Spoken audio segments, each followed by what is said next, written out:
You are listening to the IoT For All Media Network. Hello, everyone, and welcome to another episode of the IoT For All Podcast, the number one publication and resource for the Internet of Things. I'm your host, Ryan Chacon. If you are watching this on YouTube, please like and subscribe to this video. If you're listening to this on a podcast directory, please feel free to subscribe if you haven't already done so you get the latest episodes as soon as they are out. On this episode, we have Zuzanna Stamirowska, the CEO of Pathway. They are a very fantastic company. They are a company that's developed a database that thinks, in their own words, a game-changing dev tool for enterprise clients, enabling real-time machine learning on live event streams. Pathway, the company itself, provides a unified source of truth from raw data in logistics and other industries. Very, very fun kind of conversation that we have around supply chain, logistic problems, how to handle cost questions, overall value that IoT provides beyond tracking of just shipments. We talk about the challenges in the space, how companies can get started, how to prove out ROI in this space. And she is a fantastic guest, and I think you'll get a lot of value out of this episode. But before we get into it, any of you out there are looking to enter the fast-growing and profitable IoT market, but don't know where to start? Check out our sponsor, Leverage. Leverage's IoT solutions development platform provides everything you need to create turnkey IoT products that you can white label and resell under your own brand. To learn more, go to iotchangeseverything.com. That's iotchangeseverything.com. And without further ado, please enjoy this episode of the IoT For All Podcast. Welcome, Zuzanna, to the IoT For All Podcast. Thanks for being here this week. Hi, Ryan. It's a pleasure to be here. Yeah, great to have you. Let's kick it off by having you give a quick introduction about yourself to our audience. Sure. So my name is Zuzanna. I'm the CEO of Pathway. So I'm actually based in France, so Paris here. And I'm Polish from my origins are Polish. And I'm actually have from a mixed background. I'm a bit of a politician, game theorist, and went to military engineering school. Ended up doing a Ph.D. on forecasting of maritime trade. Developed the state-of-the-art model for forecasting of maritime trade, which gave birth to Pathway. Wow. So yeah, tell us a little bit more about the journey for Pathway to exist and to get here, and kind of the journey you've been through. It seems like you've been through a lot of different, or you've gone through a lot of different kind of industries and different kind of positions and kind of paths. And how'd you get into tech and entrepreneurship? Yeah, indeed, it was quite a journey. So, in fact, even though these were different experiences, I'd say they were all building up to the same direction. Sure. So, when I was young, I wanted to study economics and law at the same time. So I went to the one school the one university that offered this sort of courses, and that was Sciences Po, and in France, this is the school for French presidents. To maybe make it more intuitive. And I studied economics. I fell in love with economics, and economics became much more it's harder science than your usual humanities, let's say. Sure. Then I was at Stockholm School of Economics, where I fell in love with game theory. And I was at the same time I was trained in management consulting. So it was a fun period in my life when it was like both business and math theory. In fact, I saw how the two match, because when you do management consulting, you think a lot about strategy, and in fact, game theory helps you a lot, and even just designing organizations, etc. And then I applied for a master's at Ecole Polytechnique, which is a French engineering school, where you like some of the most famous physicists in the world actually worked, like Poincaré. So for people who know him. So I studied here at the Ecole Polytechnique, and I also happened to have friends who were competitive programmers. Okay. And actually, I kept on running with this crowd of competitive programmers, like some of the top in the world, because I'm like one of our co-founders, in fact, created Sposh.com. It was the first platform for training of programming and the first technology that enabled people to run code online and to evaluate code online. That this grew to a community of millions of people, and somehow the founders and the best programmers became my friends. Wow. So I knew the folks in algorithmics and the very, very strong programmers. Very cool. Yeah, so I mean, being with them, I sometimes went to the conferences with them. So I learned somehow by immersion, things about algorithms, computer science. I'm not a computer scientist myself, but Sure. I I got to work a little bit in the field, even publish a bit. That's great. Um, yeah. And then in fact, I was looking for a PhD, and game theory, especially when you talk about more algorithmic aspects, has natural applications to transportation. Sure. Sure.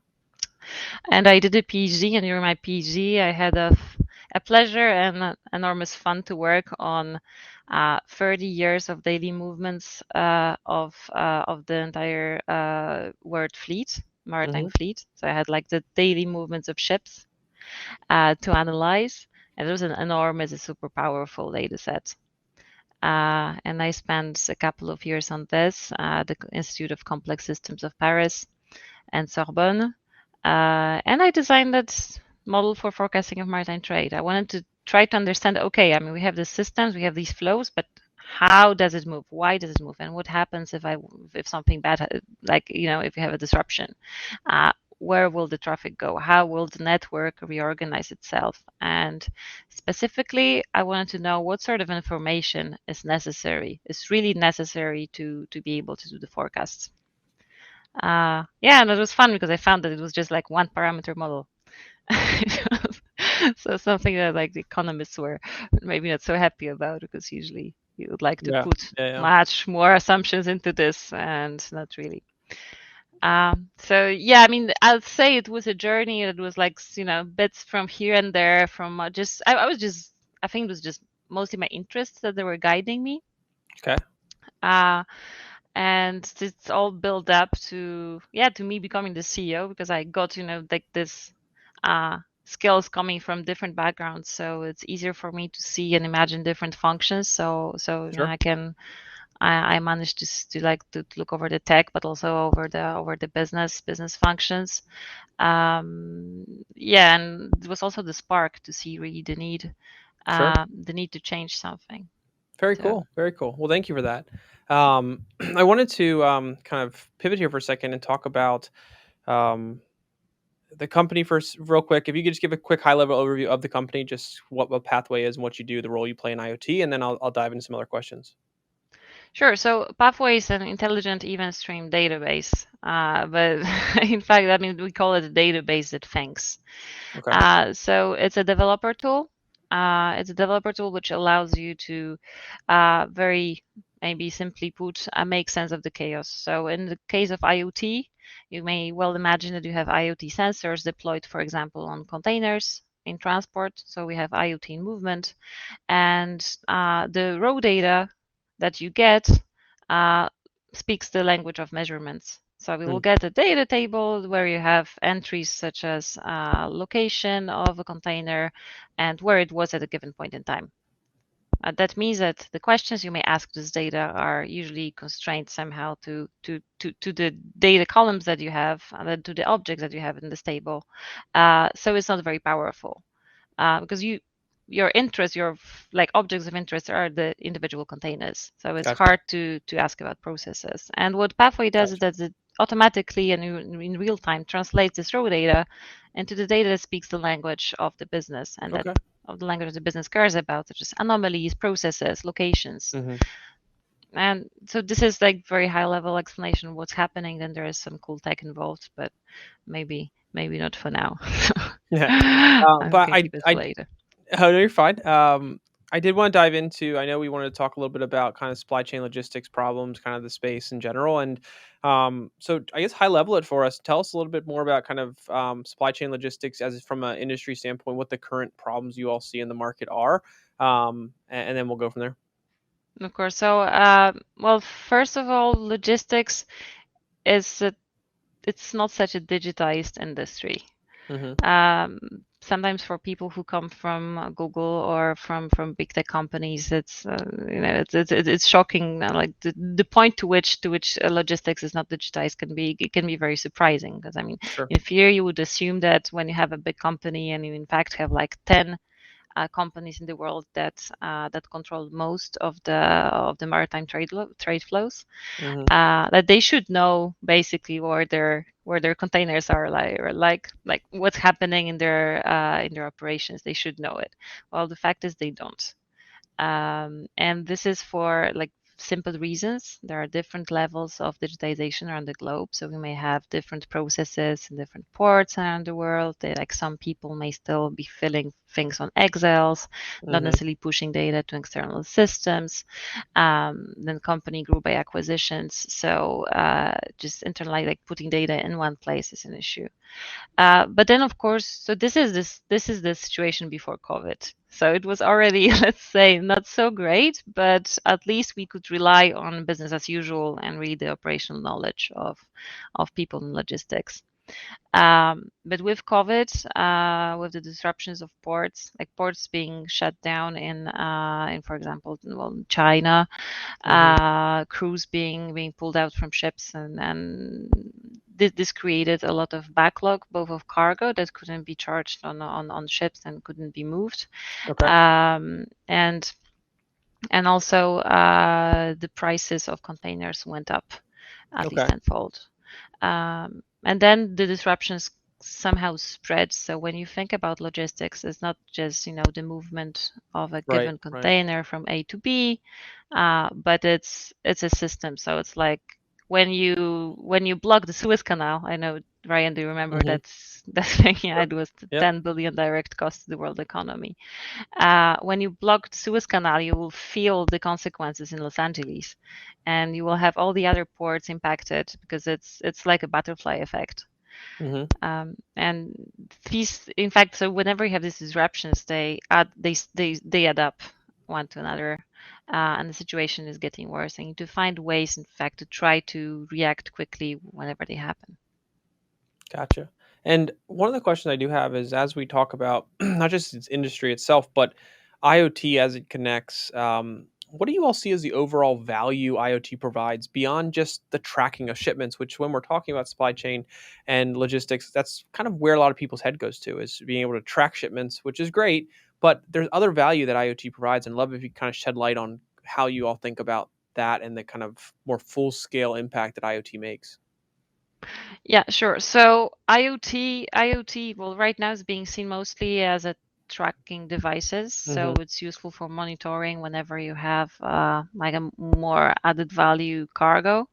And of course, this is great because then whenever you run into issues with your insurance, you need to find who was responsible for damage or something like that. I mean, you can trace it back, or sometimes you can see where your cargo is waiting, right? This is being idle.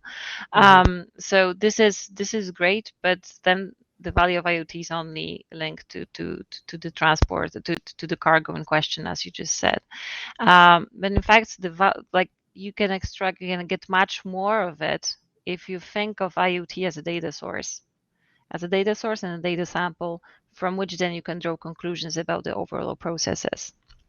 To give you an illustration, in fact, we have a client who's putting IoT devices on empty containers, and they're actually, their main business case is not monitoring of the cargo inside of the containers, but it's monitoring the empty containers themselves, for example, to increase the fleet utilization, and to understand how their processes look like. So I'd say the first question is really to understand how my transportation process looks like, because people don't know. They honestly don't know. And I had clients who launched investigations in like far away corners in the world to understand what's happening in my process. Why do I have transportation that was supposed to go on train, all of the sudden traveling by truck? And this poses risks to cargo and some contractual constraints. So first step, it's very simple. It's understand the process. And for this, you don't need to equip every container. Okay. You just need a sample, and then you can map your process automatically. So in fact, you avoid steep costs of data integration. because the alternative would be to maybe go through, one subcontractor to another subcontractor, try to get data from them, any sort of information Right. what's happening. Whereas with IoT, you get this multimodal, at least at the level of container, multimodal visibility of what's happening. And then once you get this, you may spot potential for optimization.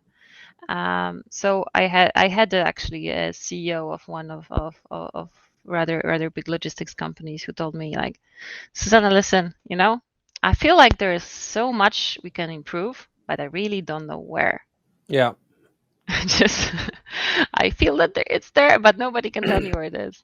Yeah. So that's it. What? It's very simple, the Yeah. first One step. of the things you mentioned was about not having to equip all the different. You don't need to have it be 100% equipped, kind of from a full scale standpoint. You can start out smaller, and then you also mentioned it helps. There, there's a cost element to it that people, I think, are hesitant to adopt because of. How do you kind of handle that cost question, and what kind of advice do you have for companies out there looking to kind of get started down this path but may have hesitations? Yes, so cost, of course, important, and as important as the selection of the right sensors, because this is something that we've seen. So, for example, for La Poste, we helped them to reduce the cost of IoT deployment by 50%. And that was thanks to the fact, I mean, they were able to select cheaper sensors that were easier to maintain because they were doing, in fact, better job for their use case. I'd say that, like, the best way to go is really to start small, select the sensors, and see what you can really get out of it directly. So do Okay. it directly with analytics, because just running an IoT pilot won't give you much. I had many clients, in fact, coming to us saying, "Oh, we tried something, we were not even able to read the data." So this was something that we saw. Whereas, I mean, many companies, in fact, have data already. Sometimes there's IoT, that they use for other purposes. Right. But they're not using the data, so they're not looking at it. So first step would be really take your data and see what's in it. And then, of course, the business case can be different from business to business. I mean, in Sure. maritime shipping, there are kind of traditional, so repetitive. This would be linked to visibility and idling containers and CO2 emissions. Sure. Whereas for postal services, this can be linked to operational excellence. Like, this is what we've seen. Mm-hmm. But first step, really, and it's not expensive at all. It's just have a couple of sensors, not much. Put them on your assets, but have a smart installation. So, I mean, what you need to have a technology to feed the data in and to get to make sense out of it. Right. And the feedback we got from La Poste was that for them it was a game changer, because before they were thinking of those assets, and right now they think in terms of locations, routes, processes, and for them it has actually like deep business implications. Sure. Yeah. Well, that makes a lot of sense. Now, one of the other questions I wanted to ask you was, outside of just this specific kind of vein of thinking that we've been talking about here, what are some of the other challenges that you've seen across the industry? One of them, I guess, this kind of goes back to what we were talking about, but making sense of raw data, proving ROI, things like that. How have you seen those challenges kind of evolve, and like how do you kind of get around them, and advice for companies to kind of overcome those challenges? Yeah. So, well, first of all, we've seen an evolution, like before COVID, throughout COVID, and now with the disruptions just piling up. So I'd say that before COVID, there was much more hesitation about, well, digitization in general in the logistics industry. But also, of course, everything that linked to IoT. I mean, it was seen a bit like a nice have. Okay. Whereas gradually during COVID, visibility has been seen as something, as a necessity, and the question right now is more like how should we deliver it, and what should be our place on the market in delivering visibility to the end customers. So this has grown to a big pain. Now, then the question of how to prove the ROI, it really depends whom you're talking to. because the ROI is rather easy to measure for shippers. So shippers would be like in the US, you would call them rather importers. So people who really they care about the cargo that you have inside the boxes, and every day of delay costs them money, and they actually have it calculated. So I talked to one company, they told me that for them, like for just one construction site, I believe it was like 5,000 euros per day of delay. So that was just per one site, right? So it can grow actually pretty fast, and then you lose market share. So they have the calculations, and when you talk to supply chain people there, it's a bit easier. For the logistics companies, it may be a bit harder because it's more projected, it's more a revenue for them that they would get on like possibly from like having a differentiator for their client. But it's also an enormous opportunity for them to take like a stronger stand on the market with their position, because they already streamline so much data. They have this power of being pretty central and having data across different operations. So for them, it's a market opportunity, in fact. And the easiest way, so the advice I would give is like the easiest way to find an ROI is to try to link it to operational excellence. So any sort of cost optimization. Because then if you cast costs, you can clearly compare to an objective, and then you can calculate the ROI. Even though we believe that the ultimate value is for the logistics companies is really in the fact that they have the data, they have the freedom, and the freedom and the position to monetize it. Yeah, absolutely. That's fantastic. Last question I have before we wrap up here is, companies out there looking to get started are oftentimes put in a situation where they don't know how to choose the right technology, the best sensor, that kind of thing. What advice do you have for those companies kind of just looking to get started? We talked earlier about kind of the focus on data samples and then iterating from there when it comes to getting started. But when it comes to the actual physical pieces that need to be put together, how do you kind of advise companies on choosing the right pieces? And is that something that's oftentimes handled maybe by the company that they choose to work with that has a solution, as opposed to figuring it out themselves? From like at least our clients, the one that we dealt with, usually handled their sensors on their own.